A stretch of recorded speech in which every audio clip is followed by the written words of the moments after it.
Leo Tolstoy പറയുന്നുണ്ട്, നന്മയും തിന്മയും കൊണ്ട് ചേർത്ത് വെച്ച നൂലുകൊണ്ടുള്ള ഒരു വലയാണ് ജീവിതം എന്ന്. ജീവിതം എന്ന് പറയുന്നത് ചിന്തിക്കുമ്പോൾ രസകരമായിട്ടുള്ള ഒന്നാണ്. ജീവിതം ഒരു പുസ്തകമാണ്, ഒരുപാട് അധ്യായങ്ങളുള്ളൊരു പുസ്തകം. ആ അധ്യായങ്ങളിലൊക്കെ തന്നെ നന്മയും തിന്മയും, ഗുണവും ദോഷവും, സുഖവും ദുഃഖവും, ചിരിയും കരച്ചിലൊക്കെ ഉണ്ട്. നമ്മൾ മനസ്സിലാക്കേണ്ട ഒരു കാര്യം, നമ്മൾ ജീവിക്കുന്നത് നമുക്ക് വേണ്ടിയും സമൂഹത്തിന് വേണ്ടിയുമായിരിക്കണം. കാരണം മരണമെന്നത് യാഥാർത്ഥ്യമാണ്. മരണമെന്ന യാഥാർത്ഥ്യത്തെ തിരിച്ചറിയാതെയാണ് പലപ്പോഴും നമ്മൾ ജീവിക്കുന്നത്.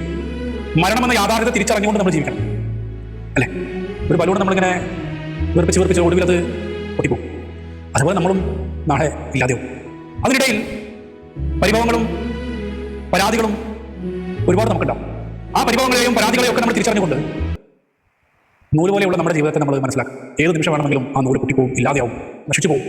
ഈ ബോധ്യമാണ് സദാസമയം നമ്മുടെ ഉള്ളിൽ ഉണ്ടായിരിക്കേണ്ടത്.